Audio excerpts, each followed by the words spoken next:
እግዚአብሔር ይመስገን።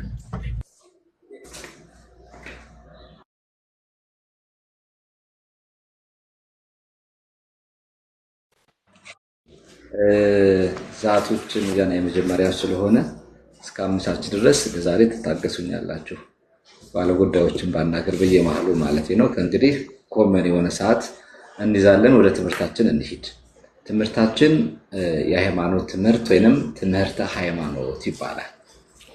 በዚህ ክፍል ላይ የምናየው በአጠቃላይ ስለ ሃይማኖት ምንነት፣ ሃይማኖታችን ምንድን ነው፣ እግዚአብሔርን ማምለክ ማለት ምን ማለት ነው፣ አማኝ የሚባለው ሰው እንዴት ነው፣ ስናምን ሃይማኖተኞች ስንሆን የምናገኘው ጥቅም ምንድን ነው፣ ይህንና ይህን የመሳሰሉ ነገሮችን የምንማርበት ነው። በነፃነት ነው የምንማረው።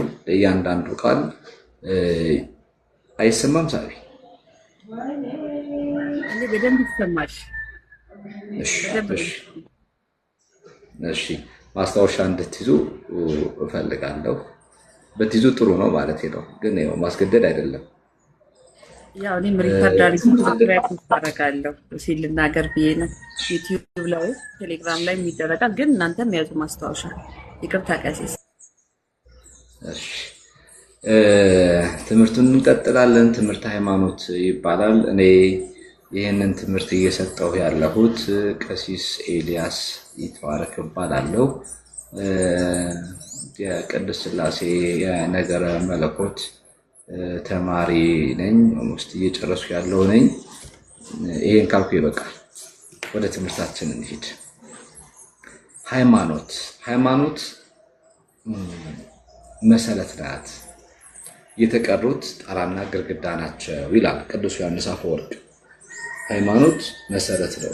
ምንም ነገር ለማየት ምንም ነገር ለማወቅ የነፍሳችንን ጉዳይ በተመለከተ ለምንጠይቃቸው ጥያቄዎች ሁሉ ይቺ ሃይማኖት መሰረት ናት ወይም ፋውንዴሽን ነው ማለት ነው። ከሁሉ አስቀድሞ ሃይማኖትን፣ ትምህርትን መማር ይገባል። ይሄ ደግሞ የሰለስቱ ምዕት ቃል ነው። ሰለስቱ ምዕት የሚባሉት 318ቱ የቤተ ክርስቲያን ሊቃውንት በሃይማኖታቸው እንከን ጥርጥር የሌለባቸው የቅዱሳን አባቶቻችን ትእዛዝ ነው። ምንድን ነው የሚሉት? ሁሉም ሰው መጀመሪያ የሃይማኖት ትምህርት ታዋቂ ሊባል አይችልም። የሃይማኖትን ትምህርት የማይማር ሰው ሃይማኖተኛ ነው ማባለም የለበትም፣ የማያውቀውን ነገር ማመን ስለማይችል። ስለዚህ ሰለስቱ ምን አሉ? ምዕመናንም ቢሆን ካህን ዲያቆንም ቢሆን ከዛም በላይ ከፍ ያሉትም ቢሆን የሃይማኖትን ትምህርት ማወቅ ግዴታ ነው። ቅድስት ቤተክርስቲያናችን ከምታስተምራቸው መሰረታዊ ትምህርቶች ነው፣ ፒላሮች ማለት ነው። እና ከነዛ መካከል አንዱ ዋነኛው ይሄ ነው። ዋነኛው መሰረታችን ራሱ ይሄ ነው። ሁሉም የየራሱ የሆነ ፒላር አለው፣ እንደምታዩ ፋውንዴሽኖች አሉት። የኦርቶዶክሳዊት ተዋህዶ ቤተክርስቲያን እነዚህ በጣም ግድ ናቸው። የሃይማኖት ትምህርትን መማር በጣም ግድ ነው። መማር ማወቅ አለብን ነው። ስለዚህ ሃይማኖት መሰረት፣ ምግባር ህንፃ ነውና ይላል አንደኛ ቆሮንቶስ ቅዱስ ጳውሎስ ሲናገር በምዕራፍ 3 ላይ ይህን ቃል እናገኘዋለን። ምዕራፍ 3 ቁጥር 10 ላይ እናገኘዋለን። እና ሃይማኖት መሰረት፣ ምግባር ደግሞ ህንፃ ነው። ምግባር ትሩፋት ብንሰራ፣ መልካም ብናደርግ፣ መልካም ብንሰራ ሃይማኖት ላይ ያልቆምን ከሆነ ድነት አናገኝም። ምግባር ትሩፋታችን አየር ላይ ነው ያለው። እንደምታውቁት የማያምኑ ሰዎች የዋሆች ናቸው ይሆናሉ እና ይድናሉ ማለት ነው? አይደለም፣ አይዳንም። የማያምኑ ሰዎች የማያምኑ የሚባለውም ኦርቶዶክሳዊ ተዋህዶ ቤተክርስቲያን የምትለውን የማያምኑ ሰዎች ቤተክርስቲያን የምትሰብከውን ጌታ ሃይማኖት የማይቀበሉ የማያምኑ ሰዎች ብዙ ምግባር ትሩፋት ቢሰሩ እንኳን ምግባር ትሩፋታቸው አይሰራም ማለት ነው። መሰረቱ ምን ስለሆነ ነው? ሃይማኖት ስለሆነ። እየተግባባን እንድንሄድ ነው። የመጀመሪያው ምዕራፍ ነው ይሄ። ወደ ዋናው ትምህርታችን ስንገባ ትምህርተ ሃይማኖት መግቢያው ምን ይመስላል የሚለውን ለማየት እንሞክራለን። የሃይማኖት ትርጉም በሁለት ከፍለን ማየት እንችላለን። ወይንም ሃይማኖት በሁለት ይከፈላል። ሃይማኖት የሚባለው ቃል የመዝገበ ቃል ትርጉሙ ሃይማኖት ቃሉ ሃይመነ ወይም አመነ የሚለውን ቃል ይዘልናል። አመነ ተአማኒነት። አመነ ከሚለው የግስግስ የተገኘ ሲሆን ትርጉሙ ማመን፣ መታመን፣ ተአማኒነት ማለት ነው። ሃይማኖተኞች ነን ስንል ወይም እኔ ሃይማኖቴ ይሄ ነው ስንል በዚህ ሃይማኖት ውስጥ አምናለሁ፣ እታመናለሁ ማለታችን ነው። ሁለተኛው ማመን ስንል ይህቺ ዓለም አስገኚ ሰሪ አላት። እንደምታውቁ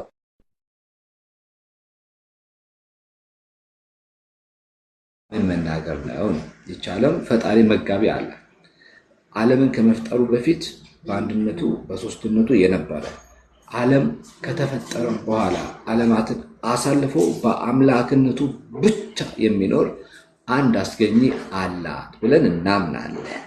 ይህም እግዚአብሔር ነው።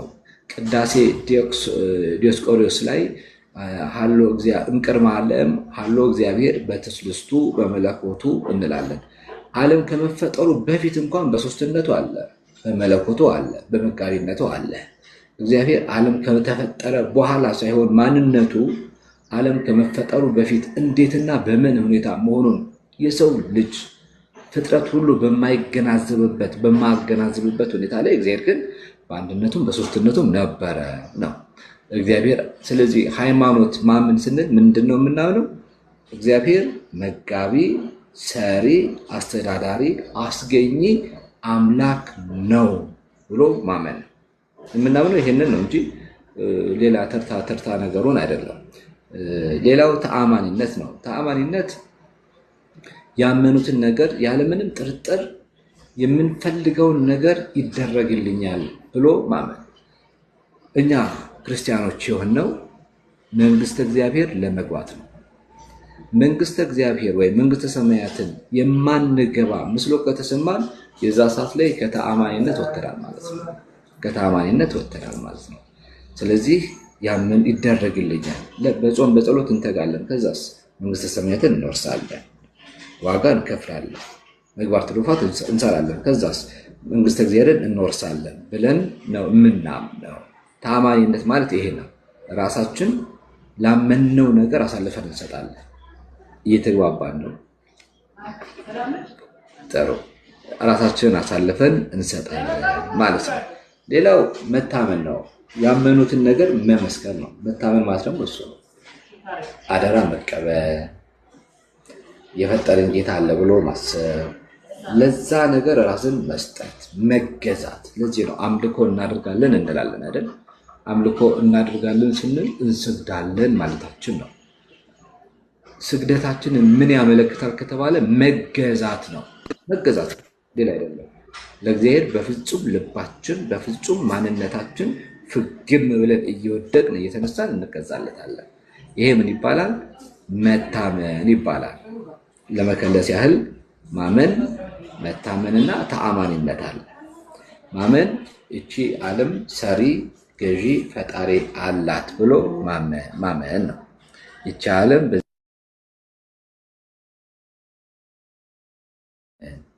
እንግዲህ ይቅርታ አድርጉልኝ እየታገሳችሁ ይለፉ።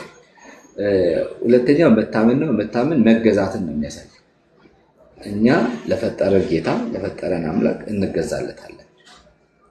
ሶስተኛው ተአማኝነት ነው። ያመኑትን ነገር ያለምንም ጥርጥር ይደረግልኛል ብሎ ማመን። ይህ ደግሞ ፍጹም ራስን አሳልፎ መስጠት። ሃይማኖተኛንን ስንል እነዚህን ሶስት ነገሮች ያጣመሩ የቃላት ህብረት በተግባር የሚገለጽ መንገድ ነው። ምን ማለት? ማመን፣ መታመን፣ ተአማኒነት።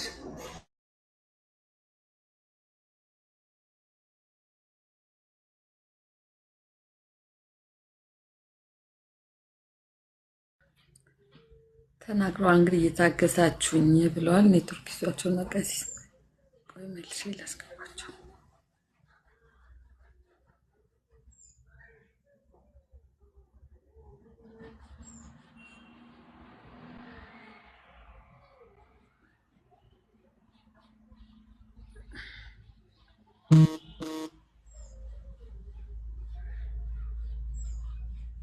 እስቲ ጣታችሁን እያንቀሳቀሳችሁት አሁን የጽጌ ማርያም ጣት በደንብ ነው የሚሰራው። የትዕግስት የሌሎቻችሁ ጣቶች ግን የሚሰሩ አልመሰለኝም። እስቲ ጣታችሁ ቼክ አድርጓቸው ቀሲስ ኤልያስ እስኪመጡ ድረስ ማለት ነው። እናቴ አበባዬ ራሷን ጣቷ በደንብ መስራት ጀመረ። የኛ ይታይሽም ለዛ ነው በስውር እያደረግን ነው።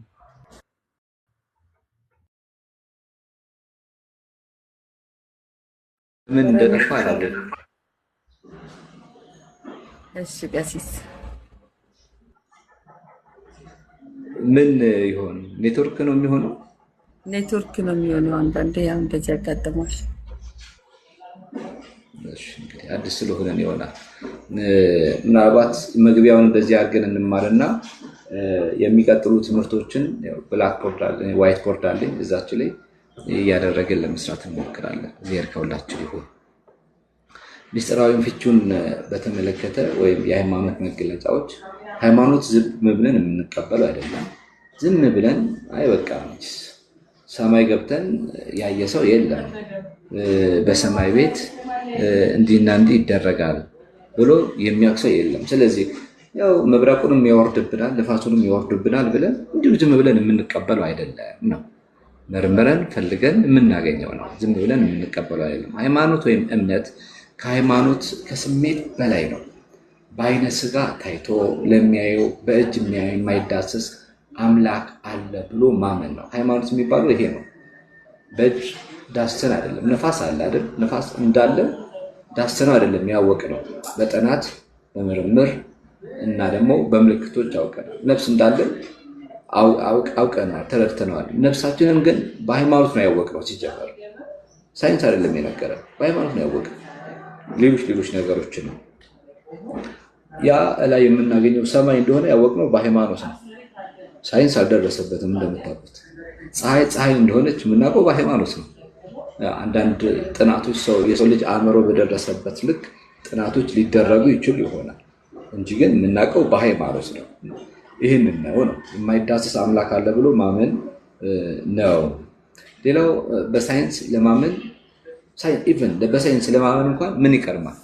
ሳይንስ ያልኖረውን ነገር ሊፈጥርልን ይችላል? እንደምታውቁት ይችላል? አይችልም። ስለ ፀሐይ ሙቀት አላት፣ ይህን ያህል ኪሎ የፀሐይ ዘመን ትርቃለች ለማለት ፀሐይ መገኘት ይገባታል። ፀሐይ መጀመሪያ መገኘት አለባት። የሰው ልጅ ህይወት አለው የለውም፣ ልቡ፣ ኩላሊቱ፣ አንጀቱ እዚህ ጋርና እዚህ ጋር ነው ለማለት መጀመሪያ የሰው ልጅ መገኘት ይቀርመዋል።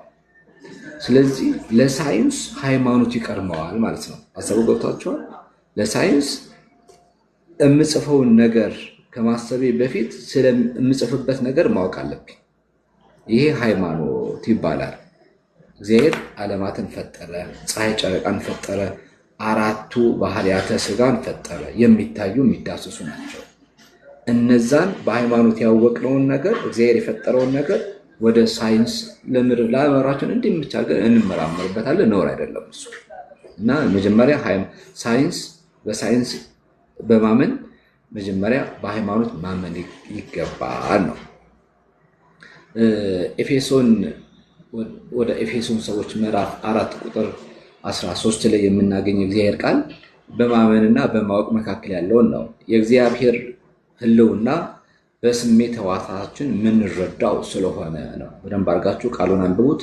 ወደ ኤፌሶን ሰዎች ምዕራፍ 4 ቁጥር 13 ላይ የተቀለጸውን በደንብ ለማንበብ ሞክሩ።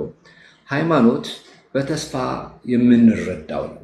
በተስፋ የምንረዳው ነው። ምን ማለት ነው ይሄ? ቅዱስ ጳውሎስ ለዕብራውያን ሰዎች በ11ኛው ምዕራፉ እንዲህ ይላል።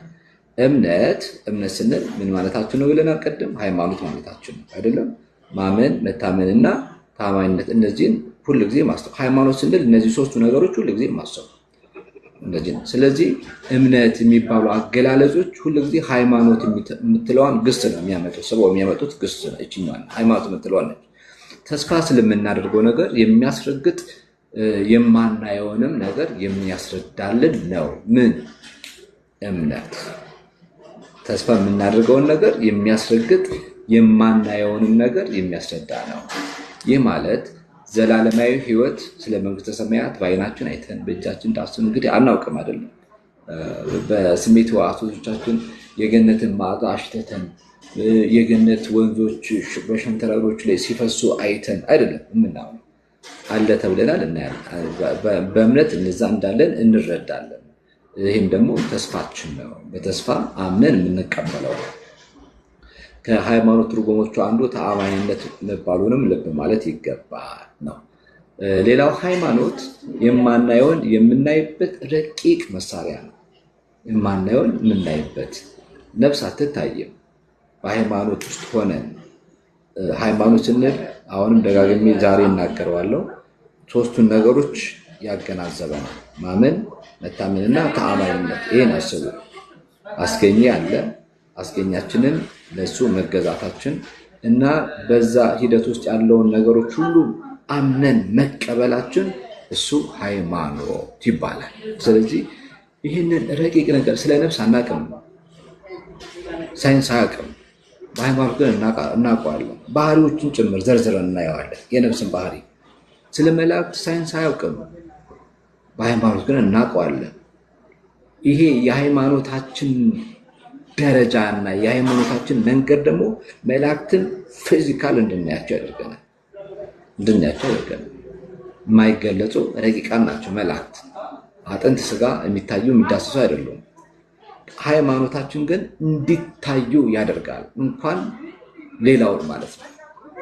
ስለዚህ በሃይማኖት ስንመላለስ የማይታዩ ነገሮች፣ አንዳንዴ ሚራክል የሚባሉ ነገሮች አሉ አይደለም፣ ተአምር የሚባሉ ነገሮች አሉ። እነዛ ተአምር የሚባሉ ነገሮች የሚከናወኑት በሃይማኖት ነው እንጂ በሳይንስ አይደለም ነው። ሁለተኛ ቆሮንቶስ ምዕራፍ 17 ቁጥር 27 ላይ ሐዋርያው ቅዱስ ጳውሎስ ሁለተኛ ቆሮንቶስ ምዕራፍ 12 ቁጥር 2 ላይ ሶስተኛው ሰማይ ድረስ እንደተነጠቀ ይነግረናል። ለምሳሌ ቅዱስ ጳውሎስ ይገርማቸዋል። አሁን ከዚህ ሰማይ ሌላ ምን ሰማይ አለ? እንደምታዩ መስኮት የለም፣ በር የለም፣ መንኮራኩር አይሄድ። ግን ሲናገር ቅዱስ ጳውሎስ ምን ይላል? እስከ ሶስተኛው ሰማይ ድረስ ተነጠቅ ይላል። እንዴት ሄደ? በምን መንገድ ሄደ? ይሄ የሚያስረዳልን በሃይማኖት ስንኖር ነው። በሃይማኖት የሚኖር ሰው የሚታየውን ብቻ ሳይሆን የማይታየውን ማየት ይችላል። ዕብራውያን ምዕራፍ 11 ላይ ተመልከቱት። ከቁጥር 1 ጀምሮ አንብባችሁ የማናየውን ነገር የምናይበት የሚያስረዳው ይሄ ሃይማኖት የምንለው ነው። በሃይማኖት እነ ቅዱስ እስጢፋኖስ በድንጋይ ሲወገሩ ሲደበደቡ ተመልክቶት ነበር። ሥላሴን አናኖር ሌሎቹም ብዙ። ሃይማኖት በፍቅር የተገለጠ ነው። ሃይማኖት በፍቅር የተገለጸ ነው እንጂ ዝም ብሎ በግዳጅ የሆነ አይደለም። እንዲህ ካላደረክልን ብለነው አይደለም ሃይማኖት እንድናገኘው የሆነ ነው። ስለ ፍቅር ብቻ ተብሎ የተገለጸልን የዮሐንስ ወንጌል ምዕራፍ 3 ቁጥር 16 ላይ ይህንን እናገኘዋለን። ኒቆዲሞስ እና ጌታ በሚነጋገሩበት ሰዓት ላይ ስለዚህ ጉዳይ እናየዋለን። ሃይማኖት እግዚአብሔርን ደስ የምናሰኝበት መንገድ ነው። እግዚአብሔር ደስን የምናሰኘው በማመናችን ነው። እሱን በማመናችን አምላክነቱን በመገንዘባችን ነው። የማቴዎስ ወንጌል ምዕራፍ 22 ላይ እንዲህ ይላል፣ ያለ እምነት እግዚአብሔርን ደስ ማሰኘት እንደማይኖር በጣም ይገልጻል። ታሪኮቹን በጣም አንብቡት። የመቶ አለቃው መጥቶ ስለ ልጁ ሲለምን ልምጣልህና ላደንልህ ሲለው የለም ከቤት ልትገባ አትችልም፣ አንተ ብቻ የሆነ ቃል ብቻ ተናገር ልጅ ይድንልኛል አለ። እግዚአብሔርን ደስ ማሰኘት የሚቻለው እንደዚህ ነው። ጌታም ዞር ብሎ ለሕዝቡ ምን ብሎ እንደተናገረ አስተውሉ። እንዲህ አይነት እምነት ያለው ሰው። ስለዚህ እግዚአብሔርን ደስ የምናሰኘው በብልጠታችን አይደለም፣ በስራችን አይደለም፣ በሳይንሳዊ እውቀታችን አይደለም እና በሌላው መንገድ አይደለም፣ በእምነት ብቻ ነው። በእምነት ምክንያቱም እሱ ራሱ ተሰውሮ ነው ያለው። እግዚአብሔር እንደምታውቁት አይደል? ጌታዬ ጌታዬ እንለዋለን። የት ነው ያለው? በእምነት አይደለም የምናውቀው። ለልባችን ቅርብ ሲሆን እናየዋለን። ጸሎታችንን ሲሰማ እናየዋለን። ይሄ ሁሉ የሚከናወነው በእምነት ነው። ብዙ ጥቅሶች አሉ በዚህ ላይ ለማስታወስ ቤት ለማንበብ ያህል አንበቡት። ዕብራውያን ምዕራፍ 12 ቁጥር 28፣ አንደኛ ጴጥሮስ ምዕራፍ 2 ቁጥር 15 ላይ ይህንን ቃል እናገኛለን። በእምነት ነው እግዚአብሔርን ደስ ማሰኘት የምንችለው። ያለ እምነት እግዚአብሔርን ደስ ማሰኘት አንችልም፣ በፍጹም አንችልም። ስንሰግድለት አምነን ነው የምንሰግድለት እንዳለ አይተን፣ ስንጾም ከእሱ ጋር ከጾሙ ጋር አንድ እንደመሆኑን አይተን ነው። ዛሬ ዓለም የሚታይ የሚዳስስ ነገር ፈልጓለች። በኋላ ላይ እንመለከተዋለን። ይሄ ለማናቸውም እግዚአብሔርን ደስ ማሰኘት የሚቻሉ በምንድን ነው? በሃይማኖት በእምነት ነው።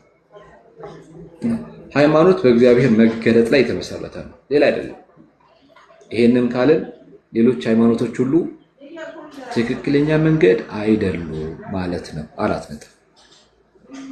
ሃይማኖት የእግዚአብሔር ልጅ እግዚአብሔር የማርያም ልጅ እግዚአብሔር እሱ ኢየሱስ ክርስቶስ በስጋ ተገለጠ፣ በቤተልሔም ተወለደ፣ ከናዝሬት ገሊላ ጽንሰት እስከ ቢታንያ እርገት ድረስ ያለውን በማመን ነው። እግዚአብሔር ከሁላችን ይሁን። ሃይማኖት መቼ ተጀመረ? ሃይማኖት መቼ ተጀመረ? ሳቢ ሰዓቱን ማነጅ እያረግሽ ነገርኝ። ካበዛሁት አረፍ በል ቆም በል እስክንረዳው። እናንተም ደግሞ ዝም አትበሉ። ከታችም ያላችሁ ወዳጆቼ በቃ አሁን ይብቃን ማለትም ትችላላችሁ። ቦሪንግ እንዳይሆን እየፈራው ስለሆነ ነው። ሃይማኖት እንዴትና መቼ ተጀመረ? ሃይማኖት የተጀመረው መቼ ይመስላችኋል? እስቲ ከእናንተ ልጠይቃችሁ። ሃይማኖት መቼ የተጀመረ ይመስላችኋል? የሚመስላችሁ ነገሩ በመላእክት ከተማ። ምን ማለት ነው? በመላእክት ከተማ መላእክት አንድ ላይ ሆኖ ማን ፈጠረን ብለው እርስ በራሳቸው በሚጠያየቁበት ሰዓት ግማሹ ተከፋፍለው ነበረ። ሳጥናኤል እኔ ፈጠርኳችሁ ብሎ ሰራዊቱን የራሱን ሰራዊት ይዞ ተነሳ። እንደ ቅዱስ ገብርኤል ደግሞ ንቁም በበህላዊ ነው የፈጠረንን እስከምናገኝ ድረስ ጸንተን እንቆይ ብሎ ይመስለኛል። ካተሳሳትኩ ቀሲስ እግዚአብሔር ይስጥልኝ፣ ተባረኪ። መቼ የተጀመረ? ሌሎቻችሁስ የተለየ ሀሳብ ያላችሁ? ጽጌ ማርያም መቼ ሃይማኖት ተጀመረ?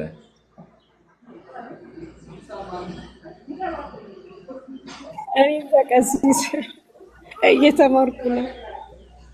እሺ አላስጨነቃችሁ። ሃይማኖት ራሱ እግዚአብሔር ነው። ቀደም እንዳልነው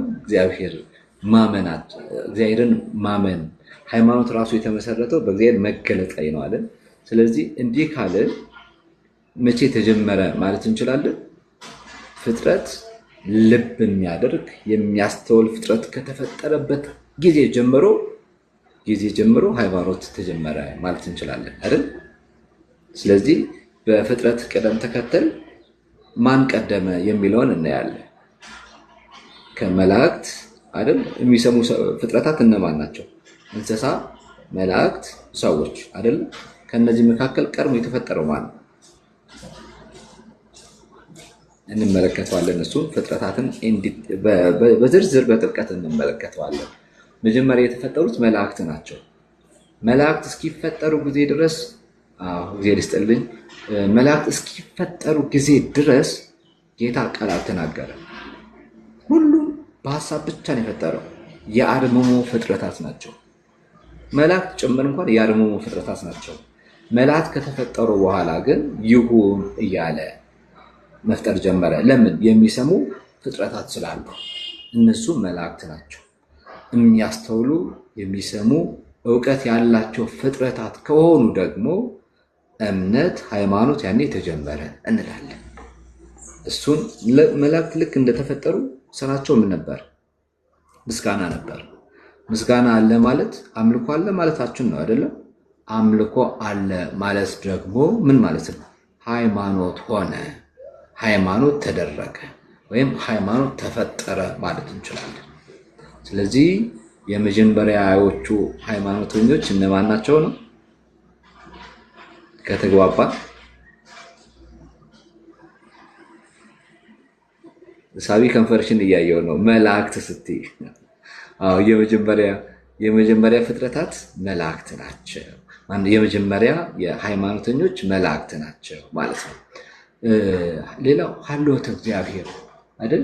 መላእክት ናቸው ካለን ሀልዎተ እግዚአብሔርን እንዴት እናውቃለን? ሀልዎተ እግዚአብሔር ማለት የእግዚአብሔርን መኖር።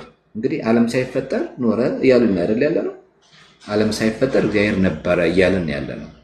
ዓለም ሳይፈጠር እግዚአብሔር ነበረ ካልን የእግዚአብሔርን መኖር ማወቅ ይገባናል።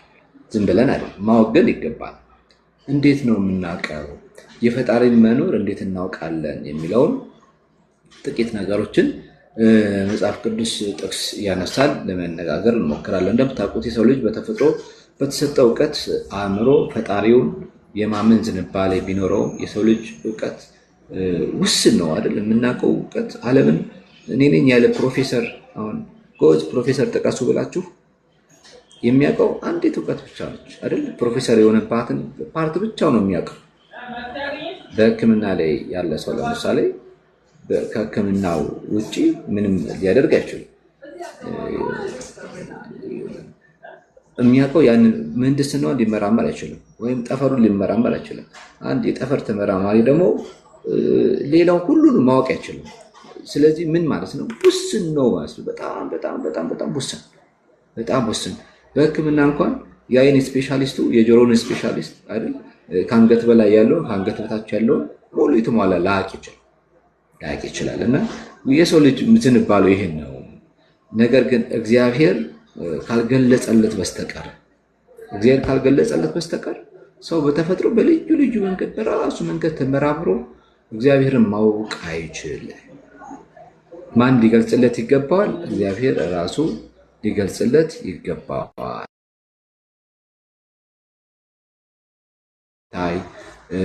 የማይሸሽ ሐሰት ያልሆነ እውነተኛ የሃይማኖት መንገድን ይገልጻል ማለት ነው።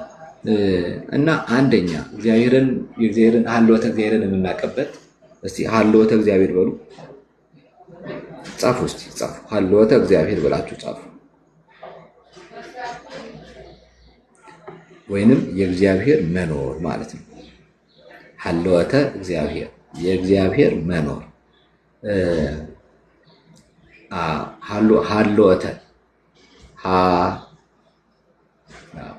ሀልዎተ እግዚአብሔር የእግዚአብሔርን መኖር ማለት ነው። ሀልዎተ እግዚአብሔር እንደሱ እቴቴ እንደጻፈችው ለን ለአርጊያት ሀልዎተ እናቴ አበባዬ ሀልዎተ እግዚአብሔር ወይንም የእግዚአብሔር መኖር በምን እናውቃለን? አንደኛ በስነ ፍጥረት እናውቃለን። በስነ ፍጥረት የእግዚአብሔርን መኖር በስነ ፍጥረት እናውቃለን ማለት መዝሙረ ዳዊት መዝሙር 18 ላይ ሰማያት የእግዚአብሔርን ክብር ይናገራሉ፣ የሰማይ ጠፈር የእጁን ስራ ያወራል ይላል።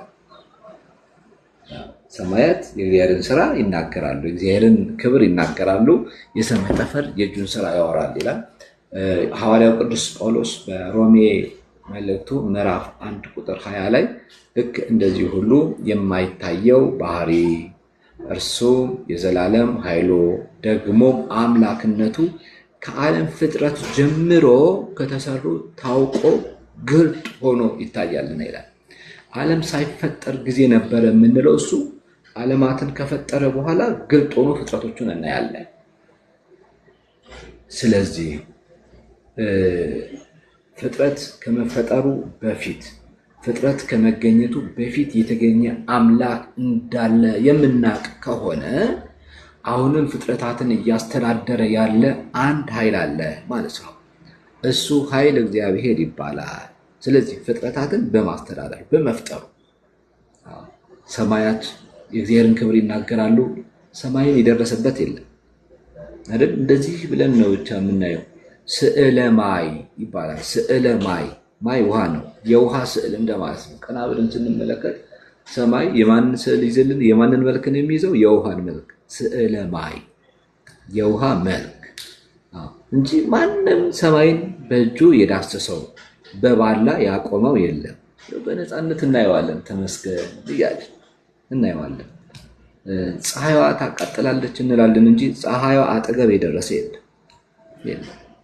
ስለዚህ በስነ ፍጥረቱ እንዲህ የእግዚአብሔርን ክብር ይናገራሉ ማለት እንዲህ ነው። እንዲህ አርቆ የፈጠራቸው ማን ነው? ሰማይን ያለ ካስማ የዘረጋ ምድርን መሰረት ሳይኖራት የመሰረታት እሱ ማን ነው? እንዴት ቢሆን ነው ብለን እናደንቅበታለን።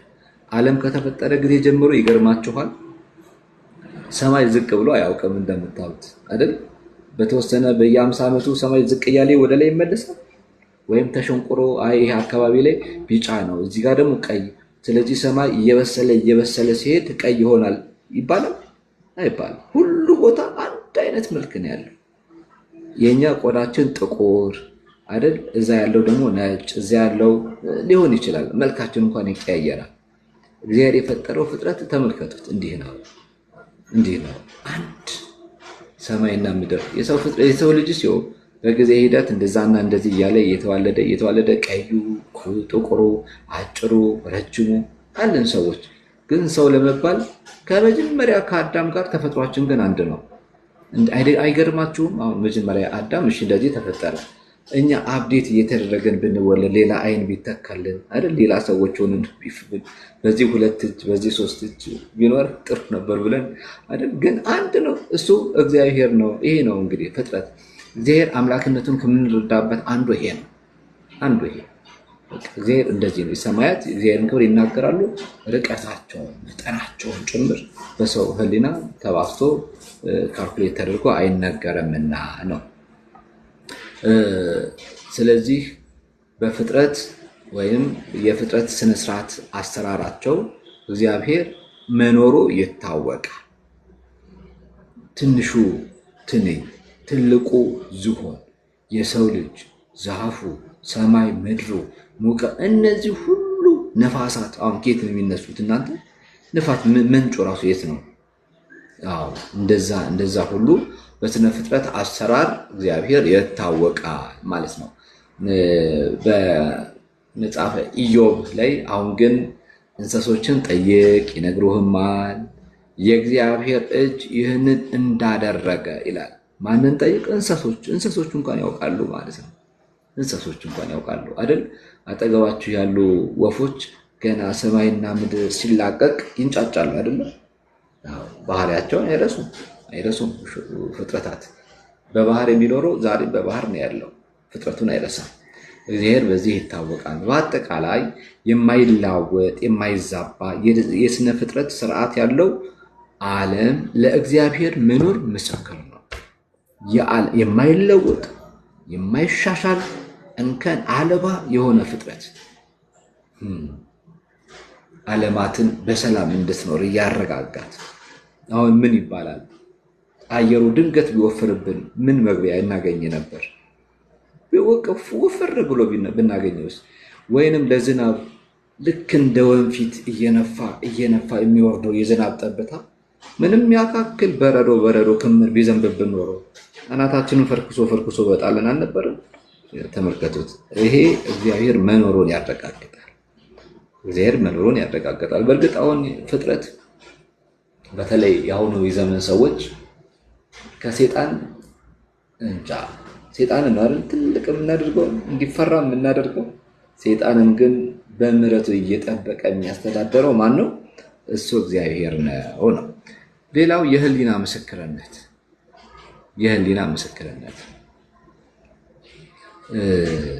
ምን ህሊና ስንል ግን ምን ማለታችን ነው? ህሊና የለሽም እንባባላለን አይደል? ህሊና የለህም አንተ እንባባላለን። ህሊና ራሱ ማለት ምን ማለት ነው? ህሊናችን እኔ ህሊናዬን አምነዋለሁ አንዳንዴ እንላለን። እኔ ደመ ነፍሴን አምነዋለሁ እንባባላለን። እኔ ህሊናዬን የሚለኝን ብቻ ነው እንላለን። ምን ማለት ነው ህሊና ማለት? ጥሩ። ህሊና ማለት በሰውነት ውስጥ የሚገኝ ግብረ ገባዊ የስሜት አካል ነው። ስሜታዊ ነው። ህሊናችን ትንሹ እግዚአብሔር ነው ይላሉ አንዳንድ ሊቃውንትም ጭምር። ምን ማለት ነው? ክፉ ስንሰራ ክፉ መስራታችንን ማንም ሳይነግረን ውስጣችን ያውቀዋል። ማንም ሳይነግረን አይደል? የሆነ ቃል ስንናገር ወይኔ እንደዚህ አስቦብኝ ይሁን እንላለን። ይሄን እኮ ማለት ትክክል አይደለም እንላለን አይደል? ይሄ ራሱ የሰው ልጅ ህሊናዊ ባህሪው ጥፋት እንደሆነ የሚረዳበት በጎ እንደሆነ የሚያገናዝብበት ምን ይባላል? የህሊና ምስክርነት ይባላል። ወደ ሮሜ ሰዎች ሐዋርያው ቅዱስ ጳውሎስ እንደተናገረው ምዕራፍ 2 ቁጥር 14 ላይ እንደምናገኘው በህሊናቸው ሲመሰክርላቸው ሐሳባቸው እርስ በርስ ሲነካከሱ እያለ ይዘረዝረዋል። ህሊና ይመሰክርብናል አይደል? በእኛ ላይ ክፉ ስናስብ ከመስመር ስንወጣ ህሊናችን ይወቅሰናል። ህሊና ይወቀሰኝ ይባላል። ህሊና ይውቀስ እንላለን እና ይህ ህሊና የማያዳላ የማይዋሽ በፍጹም ኃጢአት ለመስራት ሺህ መፍትሄ ብዘረዝሩ ኃጢአት መሆናችሁን ህሊናችን ይነግረናል። ስለዚህ የህሊና ምስክርነት አለ። በእውነት የምንጓዝ ከሆነ ንፋሱን ማንሰጠን እንደ እውነት እንነጋገር ከሆነ ብቻችንን ሆነን ያሳለፍናቸው ጊዜያት የሉም። ያንን ጊዜ በእውነቱ እግዚአብሔር ባይሆን ኖሮ እንዴት እናልፈው ነበር? ለምንመገበው ምግብ ድንጋይና ድንጋይ መካከል ላይ ተጣብቃ የምትኖር ትል ጠግባ ታድራለች። ህሊናችን ምን ይለናል? ይሄ የእግዚአብሔር አምላክነትን አይመሰክርም? እኛ ራሳችን እንደ ሰው ቆመን ለመሄድ ስንት ጊዜ ሞት በተገባን ነበር አይደል? ግማሹ ሲያደናቅፈን፣ ግማሹ ጉድጓድ ሲጥለን፣ ግማሹ በመኪና እንኳን ዥው ብለን ስንሄድ እንደው ቸርነቱ እየጠበቀን ነው እንጂ የሆነ ነገር አለመሆናችን አይገርም። ህፃናት ተወልደው በትራስ አለመታፈናቸው፣ በሆዳችን ውስጥ በእናቶቻችን ሆድ በማህፀን እያለን ታፍነን የሆነ ነገር አለመሆናችን የህሊና ፍርድ ነው። በህሊናችን ፍርድ እግዚአብሔር አምላክ እንደሆነ እናውቃለን። ተንፈላሶ የሚያድርግ የሀብታም ልጅ አለ። እዛው ተወልዶ ብርድ ላይ የሚያደግ ደግሞ የድሃ ልጅ አለ። ሁለቱም ሰዎች ስለሆኑ አባት አላቸው፣ ፈጣሪ አላቸው፣ እግዚአብሔር አላቸው። ስለዚህ ያድጋሉ ሁለቱም። ያም እንደሆነ ሆኖ ይሄም እንደሆነ ሆኖ ይሄ የህሊና ምስክርነት የህሊና ፍርድ እግዚአብሔር እንዳለ ይነግረናል ማለት ነው። ሌላው የሰው ልጅ የተፈጥሮ ዝንባሌ ሶስተኛው እሱ ነው። የመጀመሪያው ሀልዎተ እግዚአብሔር ምንድን ነው አልኳችሁ? የስነ ፍጥረት መኖር፣ ስርዓታቸውን ጠብቀው መጓዛቸው። አዳም የተፈጠረበት ማንነት አሁን ድረስ ሰው የተባልነው እኛ ስላለ፣ ዛፍ ነው፣ ከዛ ጊዜ ጀምሮ አልተበላሸም። ምድር ናት፣ ሰማይ ነው፣ እስካሁን ድረስ አለ። ሁለተኛው ምንድን ብለናል? የህሊና ምስክርነት በውስጣችን ያለው የማንነት የስሜት አካላችን። ሶስተኛው የሰው ልጅ የተፈጥሮ ዝንባሌ። እስቲ ተፈጥሯቸውን ልብ ብላችሁ ተመልከቱት። ቀና ብላችሁ ስትመለከቱ ምን ታያላችሁ? የተፈጥሮ ዝንባሌ ማለት ተፈጥሯችን ይሄ ነው። ሁሉ እግዚአብሔርን ለማመስገን ነው። ሁሉ ጊዜ እግዚአብሔርን ለማመስገን። እግዚአብሔርን የማያምን ሰው ቢኖር እንኳን ተስፋ ለመጠበቅ ዝቅ ብሎ አይመለከትም። ተስፋ ለመጠበቅ ምንድን ነው የሚያደርገው? ቀና ብሎ ነው የሚመለከተው። የህሊና ምስክርነት። ከዛ ይሄ የሚያየው ነገር የተፈጥሮ ዝንባሌያችን ወደ ህሊናችን ይዘዋወራል፣ ይሸጋግራል። እግዚአብሔር አምላክ እንዳለን እናያለን ማለት ነው። ሌላው የእግዚአብሔርን መኖር የማያምን የሃይማኖት መጽሐፍትን አንብቦ ብቻ ሳይሆን የተፈጥሮ ስሜቶቹን እግዚአብሔር የለም ብሎ የሚያምን ሰው እንደው ሃይማኖት ያልተሰበከለት ዱር ቦታ ሊቅ እንደው ዝግት አድርጋችሁ የሆነ ቦታ ላይ ብታኖሩት እግዚአብሔር አምላክ እንደሆነ ሰው ሁሉ ያውቅ። ስሙን ነው የማያውቀው፣ እግዚአብሔር መባሉን ነው የማያውቀው። በራሱ ቋንቋ ግን አምላክ እንዳለ ያውቅ፣ በራሱ ቋንቋ። ምክንያቱም አየርን እንዴት ያደርገዋል? እናንተ ውሃን እንዴት ያደርገዋል? ይሄን አየር ኬት መጣ? ተፈጥሮ ነው ልንል አንችልም። ምክንያቱም ተፈጥሮ ነው ብንልማ ልክ ነው፣ ተፈጥሮ ነው፣ እግዚአብሔር ፈጥሮት ነው። ግን እንደዛ ሆኖ ግን እኮ የምንጎዳበት ጊዜም አለ አይደል?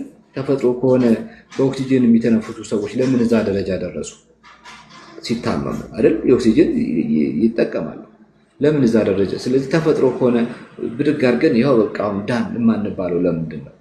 ሰውነታችን ደክሞን አሞን ስንተኛ መድኃኒት የሚያስፈልገን ከዛ ድነን ሪከቨር አድርገን እንድንነሳ የሚያደርገን ምንድን ነው? ይሄን በማየት ብቻ አንድ ሰው የተፈጥሮ አስተሳሰቡን ብቻ በመቃኘት አምላክ እግዚአብሔር እንዳለ ይመለከታል፣ ያስባል፣ ያምናል ነው። የሐዋርያት ሥራ ምዕራፍ 17 ላይ አንድ የተጠቀሰ አለ ስለነ ቅዱስ ጳውሎስ በአቴና ከተማ ውስጥ የሚገኝ የአምልኮ ቤት ያለው አለ። ስለማይታወቅ አምላክ ተብሎ ተጽፎ እናገኘዋለን። ቅዱስ ጳውሎስ በደንብ ይህን ክፍል ስታነቡት በተለይ ቅዱስ ጳውሎስን ታሪክና የነዚህን የአሪዮሲፋጎስ የሚባል ሰው አለ፣ የአምልኮ ቤት ነው። ስለዛ እናገኘዋለን እና ይህ ጽሑፍ መነሻ አድርጎ የክርስትና ሃይማኖት ወይም እምነት መሰበክ ብዙዎችን ለማሳመን የበቃው ይሄንን ነው። ተራ ሰው ነው ይሄ ሰው፣ የአምልኮ ቤት አለው፣ ግን የማይታወቅ አምላክ እያለ ነው የሚጽፈው። ይሄን የማይታወቅ አምላክ እግዚአብሔር ይባላል ነው እኛ የምንለው። ስም አለው፣ ስሙ እግዚአብሔር ነው። በሰማይ የሚኖር አምላካችን ነው እንላለን። በሰማይ የሚኖር በኋላ እንመለከተዋለን። አራተኛው በመግቦቱ ነው። በመግቦቱ እግዚአብሔር እንዳለ እናውቃለን። በመግቦቱ ጫካ ውስጥ ሰው ፍጹም ሊደርስባቸው የማይችሉ ቦታዎች ላይ እጽዋት አሉ የሉ? አሉ የሉ? አይደል? ነው እየተናገራችሁ አንዳንዴም ተናገሩ አሉ። ማን አሳደጋቸው? ሳቢ የትኛው መንግስት እንከባከባቸው? በአማዞን ጫካ ውስጥ ያሉ እጽዋትን ማን ተንከባከባቸው? እግዚአብሔር። አንቺ ስሙን ስላወቅሽ ነው። ሌሎቹ ማን ብለው ይጠሩታል? የሆነ አንዳች ኃይል አለ ብለው ያስባሉ። ይሄ ነው የማስበው። እግዚአብሔር ይስጥልን። እኛ ስሙን ስላወቅ ነው ስለገለጸልን ስሙ የተመሰገነ ይሁን። እኛ ስሙን እናውቀዋለን። እንደዛ ነው የገብርኤል ልጅ የፈጠራቸው እጽዋትን የፈጠራቸው ያሳደጋቸዋል የሚሉት አይደለም። የፈጠራቸው ያ የፈጠራቸው ማን ነው? እግዚአብሔር ነው። እንኳን ፍጥረትን እንኳን እንስሳ እንኳን ሰውን እጽዋቱን እንኳን ያለ ጊዜው እንድትቀጠፍ አያደርጋትም እግዚአብሔር። ያለ ጊዜው ያው ከጥንት ጀምሮ የነበሩ እጽዋት ባህሪያቸው ሳይቀየር በፊት ወደ ላይ የሚያርጉ እንስሳት አሁን እጽዋት አሁን ወደ ጎን ማደግ አይችሉም። እንደምታዩት በቃ አይችልም። ዝግባ ወደ ላይ ነው። ሀረግ ደግሞ ሀረግ ወደ ጎን ነው። በቃ አለቀ። እስካሁን ድረስ እንደዛ አድርጎ ያኖራል። አሁን ይሄ እጽዋትን ነው። መግቦቱን ደግሞ ተመልከቱት እስቲ። አሁን በመጥፋት ላይ ያሉ እጽዋት እንስሳት እየተባለ ይጠቀሳል አይደለ? በመጥፋት ማንም የሚያጠፋቸው የሰው ልጅ የሚያጠፋቸው የሰው ልጅ ነው። እነዛን ጭምር ግን ማን ይመገባቸዋል? በዓለማችን ትልቁ እንስሳ ማን? የባህር አሳ ነባሪ ነው አይደለም? አሳ ነባሪ ምን ያህል ምግብ ይመገባል? እስቲ እሱን በኋላ ሰርች አድርገን እናወጣዋለን። ግን 12 ዝሆኖች የሚመገቡትን እሱ የደቂቃ ምግቡ ናት። ያን ተመልከቱ እንግዲህ ያን ሁላ ቶን ነው የሚመገበው በአንድ ቀን ለአንድ ጊዜ የምትሆን ምግቡ። ደግሞ ተመልከቱ ቁጫጭ ደግሞ አላት። አሁን በቀን ምን ያህል ትመገባለች? አሁን እሱ በህይወት ዘመኗ የምትመገበው ለእኛ ምናችንም ናት። ምን ልላችሁ ፈልጌ ነው፣ ብዙ የሚመገበውንም እግዚአብሔር ይመግበዋል። ጥቂት የምትመገበውንም እግዚአብሔር ይመግባታል። በተፈጠሩበት ቦታ ላይ ምግባቸውን ያዘጋጅላቸዋል። በተፈጠሩበት አንድ እንስሳ እዚህ ብትወለድ የምትመገበው ምግብ ባይኖር ትሞታለች። እንደምታውቁት ከነ ምግቧ ነው የሚፈጥራት። ወደ ሰው ጋር እናምጣ። የሰው ልጅ ምግቡን ችሎለት ነው እግዚአብሔር ሙሉ ስፖንሰር አድርጎት ነው የሚፈጥረው። ይሄን ታምናላችሁ? ሙሉ ስፖንሰር ገና ሳይወለድ በእናቶች ሰውነት ውስጥ ምግቡን አዘጋጅቶለት ይወልደዋል። ጡጦ መጥባትን ማን አስተማረው? ለዚህ ለጻለች የእናት ወተት እንዴት አድርጎ ቢሰራው ነው ቀይዋን ደም ወደ ነጭ እየቀየረ ከነ ምግቡ ከነ መጠበቂያው። ይሄ መግቦቱን ነው የሚያሳየው። በማህፀን ውስጥ እያለ እንዴት ባለው ሁኔታ ይመገባል? እናንተ እናት የምትበላው አንቆ ሳይገለው በፕሮሰስ አልፎ ሳይንሱ እንደዚህና እንደዚህ አድርጎ ይለናል። ይሁን ጥሩ ሰየው፣ እሱም እግዚአብሔር ስለፈጠረው ነው የታወቀው። መልካም ነው እሱ እና በመግቦቱ አምላክ እንዳለ እናውቃለን።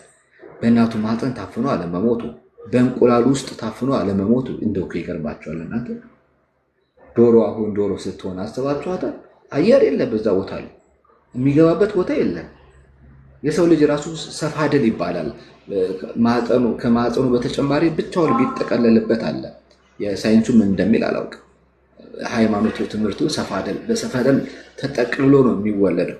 ይሄ ነጭ በጣም ስስ የሆኑ እንደ ቆርበት ነገሮች እሱ ምንም ነገር አያስገባም። እንደምታዩት ደረታችን ክርታስ እሰየው ክርታስ በዛ ውስጥ ታፍኖ ሲወለድ አለመሞት አይገርማችሁ? እንዴትስ ይመገበዋል እግዚአብሔር? እንቁላል ምንም አየር አታስገባ፣ ግን 21 ቀን ከቆየች በኋላ እንኳን ስታደርጓት ዶሮዋ ብቅ ትላለች። እንዴት ሆኖ እግዚአብሔር ይመገባል? በመግቦቱ አምላክ እንዳለ ይታወቃል። ምግብ አማርጦ የሚበላውም ሀብታም፣ አንዲት ዳቦ በልቶ አንድ ውሃ ጠጥቶ የሚውለውም ድሃ እኩል ይኖርባታል ልጅሽ ምድር ላይ። ሀብታሙም ያን በልቶ ጠገብኩ ይላል። ምስኪኑ ድሃም ቆሎን ቆርጥሞ ጠጥቶ አሁን ሆዴ በቃ ሊተረተር ነው ተመስገን ብሎ እሷ ክርተው ብሎ ይተኛል። ሁሉንም እግዚአብሔር ይመገባል።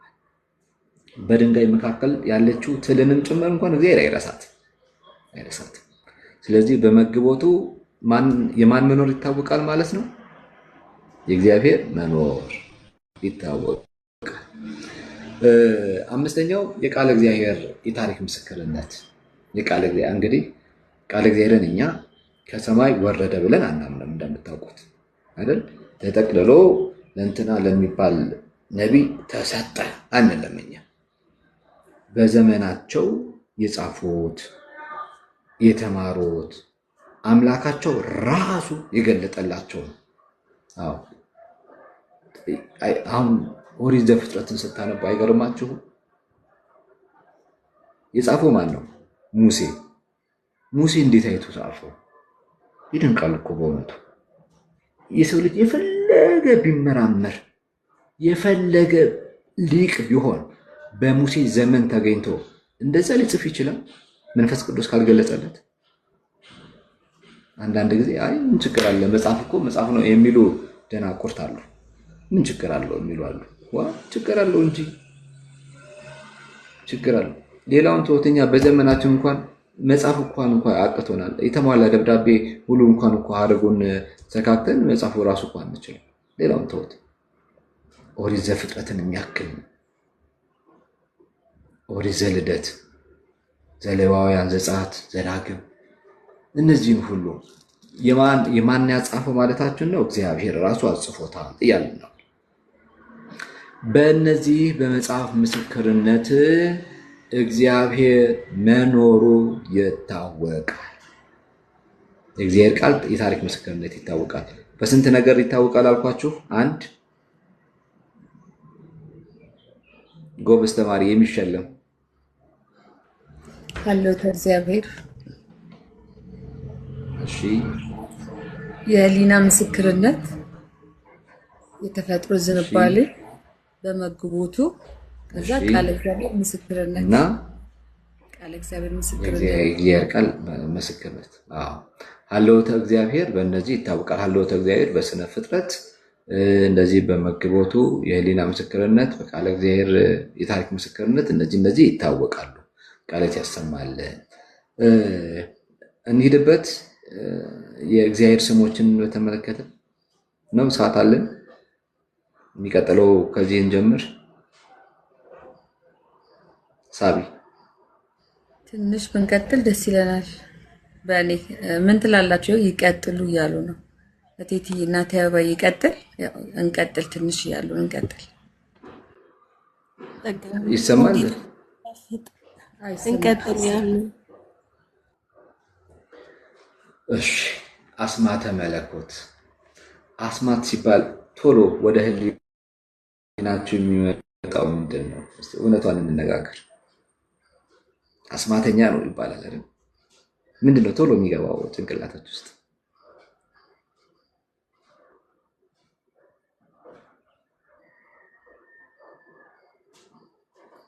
ጥንቆልና፣ ድግምተኛ፣ ባዳም ድግምተኛ። እሺ እንግዲህ አስማተኛ ላደርጋችሁ ነው፣ ተዘጋጁ። እስከ መቼ መርጌታ ፈርታችሁ ትኖራላችሁ? አስማተኛ ነው ማረጋችሁ አሁን። ጥሩ። አስማት ማለት ስም ማለት ነው፣ ሌላ አይደለም። ስም ነው። ስም ብዙ ሲሆን አስማት ይባላል። ወይም በአማርኛ ለአንድ ከሆነ ስም፣ ለብዙ ከሆነ ስሞች። ለአንድ ከሆነ ስም፣ ለብዙ ከሆነ ስሞች። በግዙ ደግሞ ስም ለብዙ ሲሆን አስማት። ስለዚህ አስማት ማለት ይሄ ነው። ይሄን አስማት እንዴት እንደሚሰራ ደግሞ ልንገራችሁ። እንግዲህ ጥንቁልናም ካላችሁ ላስተምራችሁ። አንደኛ እግዚአብሔር ነው። የአምላክ ስሞች ወይም አስማተ መለኮት ይባላል። ጻፉት። የአምላክ ስሞች ወይንም አስማተ መለኮት። አንደኛው ማን ነው? እግዚአብሔር።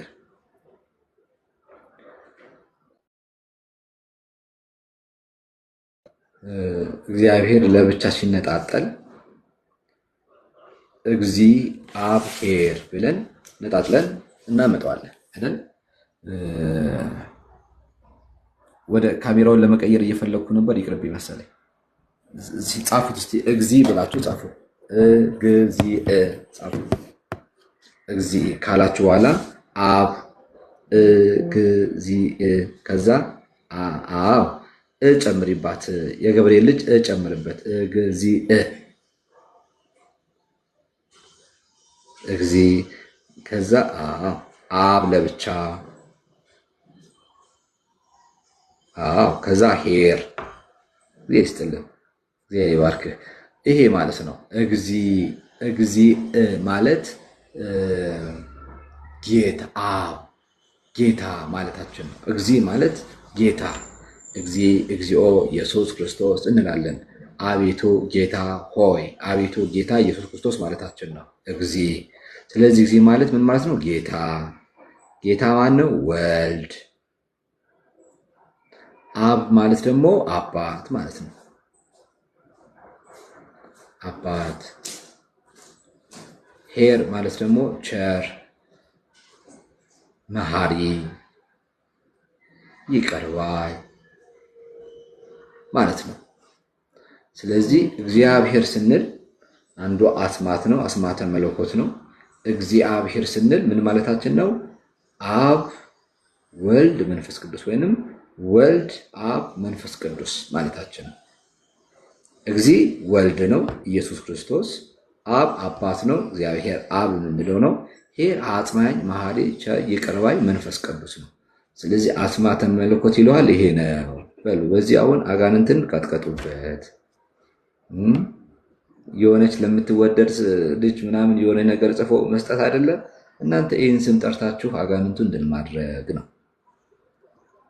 ውሸታሞች ናቸው እነዛ የሚጽፉት። ይኸው እውነተኛ አስማት ይሄ ነው እንግዲህ። ስለዚህ እናንተም አስማተኞች ናችሁ ማለት ነው። ሁለተኛው ኤል። ኤል እስቲ ኤል ብላችሁ ጻፉ።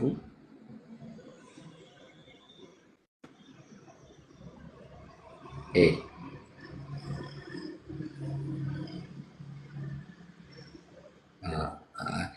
ቲና እንደጻፈችው ጻፉ። የገብርኤል ልጅ በአልፋው እንደሱ እቴቴ አገኘኝ ነው። እግዚአብሔር ይባርካችሁ። ኤል። ኤል ማለት የዕብራይስጥ ቃል ሲሆን ትርጉሙ ኃያል አምላክ ማለት ነው።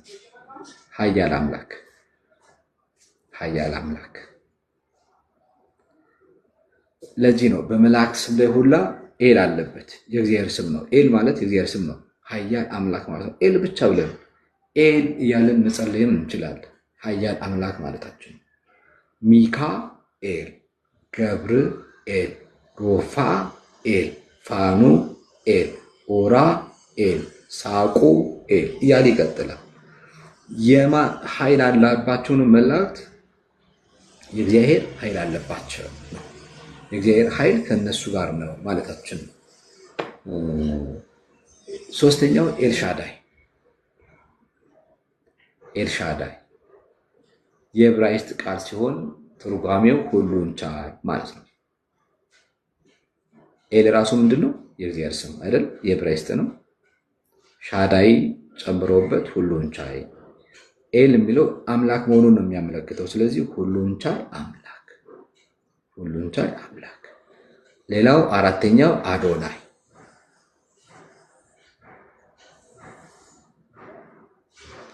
ጌታ ገዢ ማለት ነው። አልፋና ኦሜጋ መጀመሪያውና መጨረሻው። የዮሐንስ ራእይ ምዕራፍ 1 ላይ ተመልከቱት።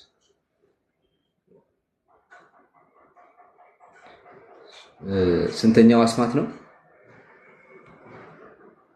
አራተኛው። አምስተኛው አስማት ያህዌ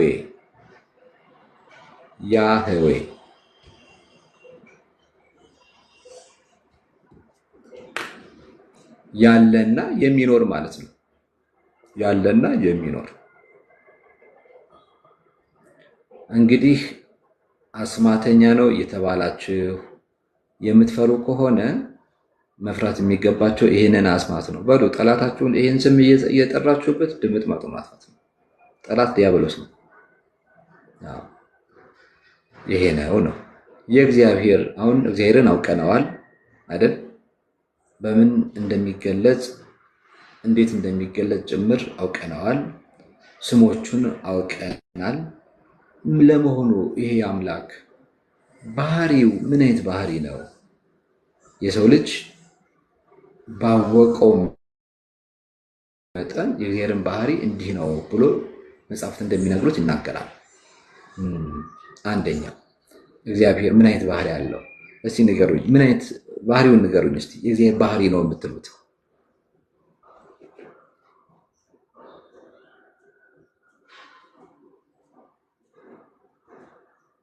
የእግዚአብሔር ባህሪ ምን አይነት ባህሪ ነው? አሁን ለምሳሌ ዜልስጥልን ቅዱስ ሳቢ ምን አይነት ባህሪ አለብሽ? ቴቴ ምን አይነት ባህሪ አለብሽ? ባህሪሽ ምን አይነት ነው?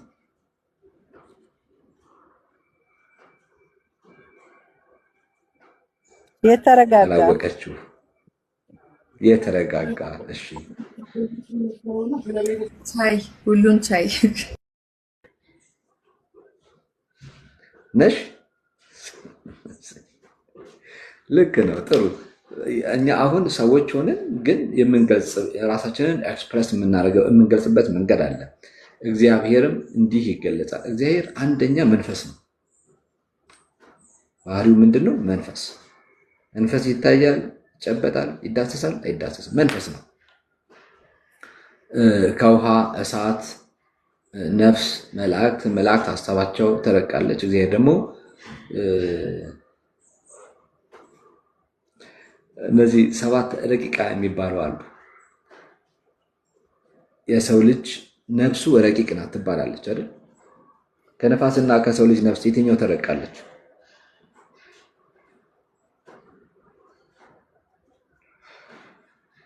ማንኛውም የሚረቅ ይመስላችኋል? ይህን ራሱን የቻለ ትምህርት የምንማረው ትምህርት ነው። የሰው ከነፋስ የሰው ነፍስ ትረቃለች። ከሰው ልጅ ነፍስ መላእክት ይረቃሉ። ከመላእክት የመላእክት ባህሪ ይረቃሉ። ከመላእክቱ ባህሪ የመላእክት ሀሳባቸውም የሚሉ አሉ። የመላእክት ሀሳብም ይረቃል። ከዛ ከመላእክት ሀሳብ እግዚአብሔር ራሱ ይረቃል። እንዴት ሩቅ እንደሆነ ተመልከቱ፣ ረቂቅነቱ።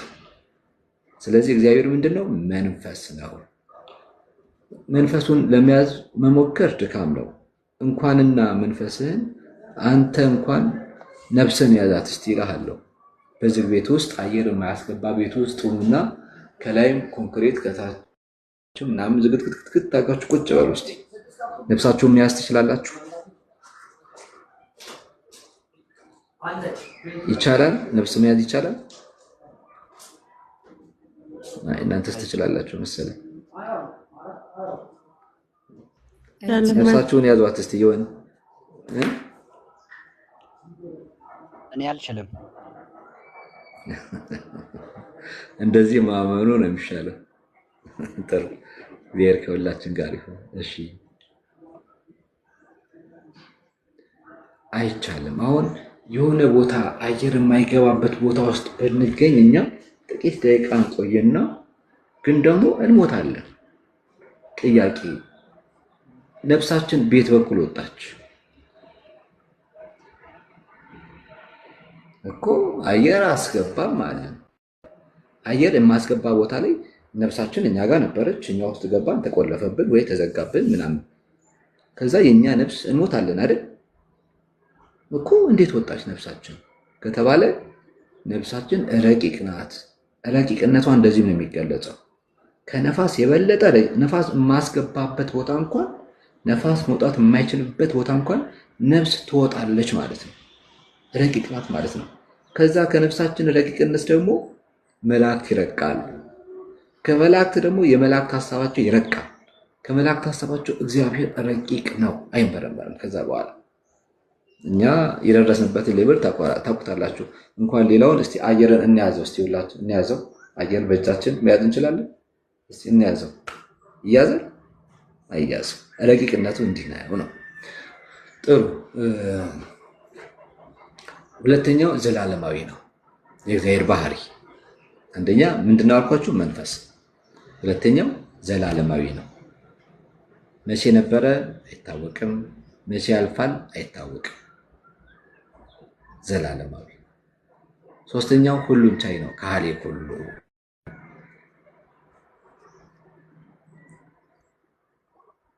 እኛስ እንችልና አጭ ምነው ትላለች አንዳንዴ። ምነው እንላለን አይደል? አሁንስ የበዛ በዛ እንላለን። አሁንስ ከልክ ገደቡን አለፈ እንላለን አይደል? ስንነጋገር እንኳን እስከ ዶቃው ማሰሪያ ድረስ ነው የምንነግረው እንባባላለን። እግዚአብሔር ግን ሁሉን ቻይ ነው። አያችሁ፣ ሁሉ እንዳውቀው ሁሉን እንደ ተፈጥሮ የሚይዝ አምላክ ነው። ክፉን በክፉ ሳያጠፋው፣ አመፀኛውን ስለ አመፀኝነቱ ሳይጨፈልቀው፣ ሁሉን አረጋግቶ ሁሉን ቻይ ሰው ምስለን እንመላለሳለን ከነ ኃጢአታችን። በቸርነቱ ግን እቅፍ አድርጎ ያኖረናል፣ ክልል አድርጎ ይጠብቀናል። እና ይሄ ነው ሁሉን ቻይነቱ። ይሄ ነው። በሁሉ ሙሉ ነው። በሁሉ ሙሉ ነው። ሶስተኛ እግዚአብሔር የሌለበት ቦታ የለም። እንደምታውቁት ዳዊት በሰማይ ብበር አንተ አለ፣ ወደታች ብገባ አንተ አለ። አንተ የሌለበት ቦታ የት አለ? እግዚአብሔር የሌለበት ቦታ የለም፣ በፍጹም የለም። በጨለማ እግዚአብሔርን ተደብቀን ኃጢአት ልንሰራ እንችላለን። ይግረማችሁ፣ እንኳን ጨለማው ለልባችን እንኳ እግዚአብሔር አይጠፋውም። ለልባችን ከሀሳባችን ቀድሞ እሱ እግዚአብሔር አለ። እንደዛ እንደሆነ እያወቀ ግን ዝም ይለናል። ቻይነቱ በልባችንም አለ፣ በሁሉ ቦታ መገኘቱ። እግዚአብሔር የሌለበት ቦታ የለም። ብዙ ጉዳዮች አሉ እዚህ ጋር የምናነሳቸው፣ በተለይ ካሪነቱ ላይ ቸርነቱ ላይ ግን በሁሉ ቦታ አለ የሚለውን ብቻ እንያዝ። በሁሉ ቦታ አለ። በቃ ከአባቱ ሳይለይ በማህፀን ተጸነሰ፣ ከአባቱ ሳይለይ። ስለዚህ በመላእክት በሰማይ ጌታችን እያሉ ይንበረከኩለታል፣ በምድር ከእመቤታችን ማህፀን ተጸንሶ እናገኘዋለን። ይገርማል። በቃ እንደዚህ ነው እግዚአብሔር። በተለየ አካሉ በእመቤታችን ማህፀን አለ። በተለየ አካሉ በመስቀል ላይ ሲቃተት እንሰማዋለን። ከአባቱ እና ከመንፈስ ቅዱስ ከባህሪው ደግሞ በዙፋኑ ደግሞ አልታጣም። እንደዚህ አይነት አለመታጣት ምን ማለት ነው? እንዴት ይገርማል። ምክንያቱ እሱ በሁሉ የመላ ነው። ሌሊት አያሸንፈው፣ የቀን አሩር አሰቃየው። እንደው የሰው ልጅ ሲከፋ በቃ ሁኔታ አባታቸው ሊሄድባቸው አይል፣ ሁሉን ይዞ የሚኖር ነው። በሁሉ ሙሉ ነው የምንለው ይሄ ነው። ሁሉን አዋቂ ነው። ሁሉን አዋቂ ነው። አምስተኛ ሳይንሱንማ ትንሽ አንለውም። እግዚአብሔር እንደምታውቁት አይደል? አሁን እኛ ስንጠየቅ እንደዛ እንላለን። ሁላችንም ፊልድ አለን። ሕክምና ውስጥ አስገብታችሁ መርፌ ምንድነው መቀስና መርፌ ብትሰጡኝ ምኑን ከምን ላድርገው እንደምችል አላውቅም። ብቻ መርፌ ስጋ ላይ ብቻ እንደሚወጋ አውቅ ይሆናል አይደል? ውስንነት አለብን። ሌላው እግዚአብሔር ግን ይህን አቅም ሊባል አይችልም። ሁሉን አዋቂ ነው። እንኳን ምኑን የሆነውን እውቀት ይቅርና ምኑን ነው አሁን ይሄ ሞተን አልፈን ዓለምን አሳልፎ ዓለምን ካሳልፈ በኋላ እንዴት ባለ ዓለም ውስጥ እንደምንኖር እሱ ያውቃል። እያወቀ ፈጠረ፣ እያወቀ ያሳልፈዋል። እንዴት እንኖራለን ወደፊት እሱን የሚያውቅ እሱ ያውቀዋል። እግዚአብሔር ሁሉን አዋቂ ነው። ስድስተኛ ምንም ረዳት አያስፈልገውም። ምንም ረዳት አያስፈልገውም።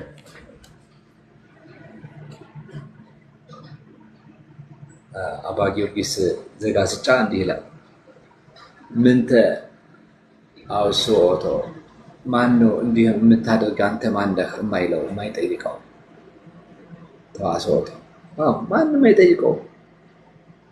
ማንም ረዳት እንዲሆነው እንዲያማክረው አይፈልግም። ሁሉም ብቻውን ምድር መስርቶታል። ብቻውን ረዳት አይፈልግም። የሰው ምክርም አይፈልግም አይደል? አሁን አዳምን እያማከረ ፍጥረት ቢፈጠር ኖሮ ምን ነበር ሊባል የሚችለው?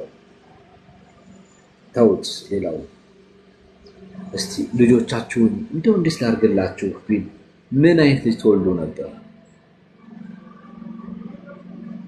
ባሎቻችሁ ወይም ደግሞ እንደው እናቶቻችሁን እንዴት ላድርግላችሁ ቢል ምን አይነት እናት ነበር የምትፈልጉት?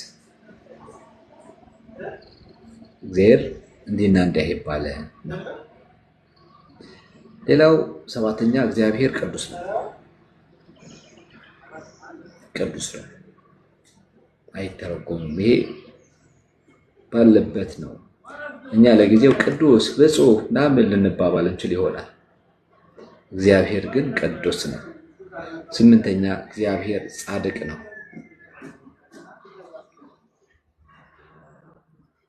እግዚአብሔር ጻድቅ እውነተኛ ነው። የመዳኑ ምክንያት እሱ ነው። ርዕስ ስነ ፍጥረት ብላችሁ ጻፉ።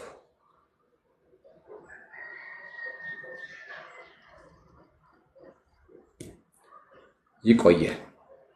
ያስተማረን ይጠብቀን ያቆየን እግዚአብሔር ስሙ ለዘላለም የተመሰገነ ይሁን። የሳምንት ሰዎች ይበለን፣ እንድንማር ይፍቀድልን እግዚአብሔር። በእኔ በኩል ያለውን ጨርሽ።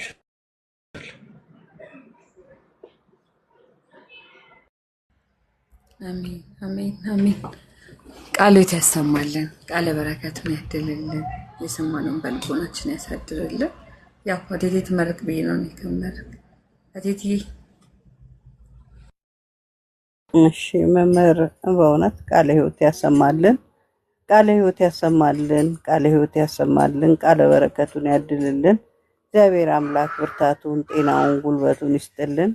እመቤቴ ቅድስት ድንግል ማርያም በዘርፋፋ ቀሚሷ እቅፍ ድግፍ ሽፍና አርጋት አሳልፈውት እኛ አሳልፈን ቸሩ መድኃኔዓለም ይጠብቁት። ቅዱስ አማኑኤል አለው ይበለው። ያሰቡት የሻቱት የተመኙት ሁሉ ይሁንሎ ይደረግሎ። በቤቱ ያጽናዎት፣ ፍጻሜዎትን ያሳምረው። ቤተሰቡን እግዚአብሔር ይጠብቅሎት። እግዚአብሔር ይስጥልን። እንደዚህ አስተማሪ መካሪ ገሳጭ አባት ወንድም አያሳጣን። ኑሩልን። እግዚአብሔር ይስጥልን።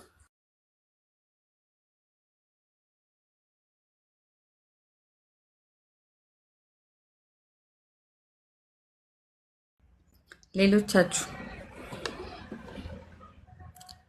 ቀሲስ ቃለ ሕይወትን ያሰማልን፣ ተስፋ መንግስቱን ያወርስልን።